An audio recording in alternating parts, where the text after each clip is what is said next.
Hello, and welcome back to another edition of the Medeek Wall plugin. My name is Nathaniel P. Wilkerson, and today I wanted to introduce this new feature that I've added to the garage door module.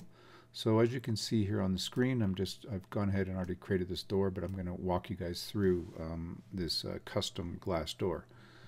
So anyways, let's go ahead and click the Edit opening button here, and then I'll show you what we've got going on. Okay, so underneath the door install options, you'll notice that I've added this new feature called custom glass. Let's go back though just to a regular raised panel door, just to show you what that would look like. And as you can see, there's no glass panels.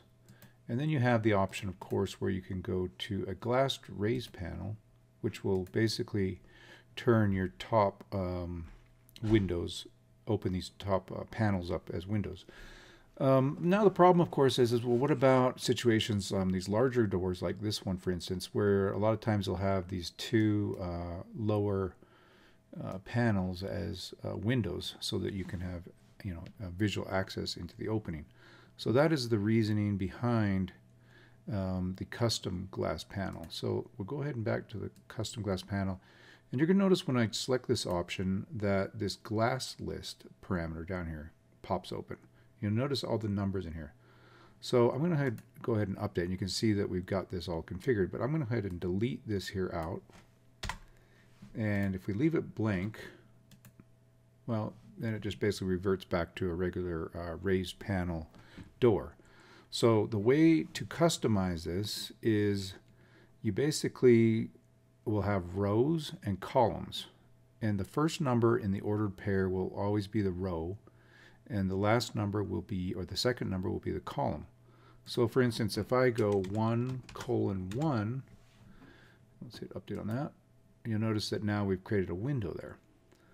And then if you want to have multiple panels, just delineate them by a comma. So now I'm going to go 2:2, and I want to get the kind of this diagonal effect going on. Okay, so again, the first row is the top, starts at the top, and the first column starts on the left, and then you just work your way across.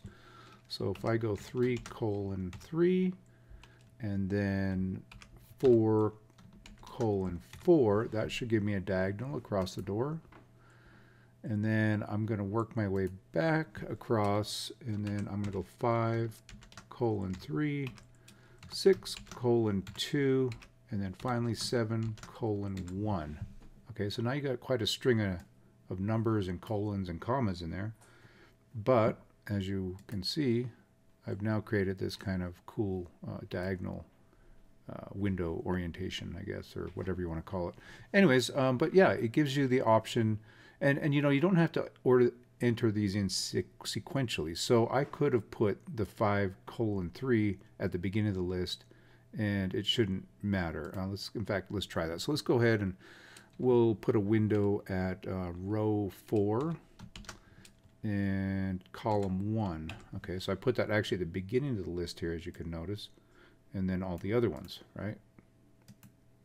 So now we've done that. So again, yeah, it kind of allows you to customize, put these windows wherever you want them in the door, and then I think it's fairly straightforward. I mean, you have to pay attention a bit to the numbers and the columns and the rows, but if you can figure that much out, then you can basically customize your garage doors.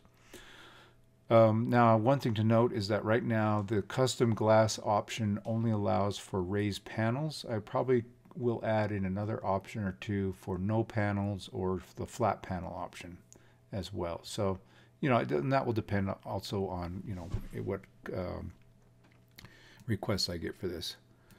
Anyways, yeah, once again, thank you for the feedback and the ideas and ways to make these plugins better. I'm always looking for good ideas, and this came actually from a customer.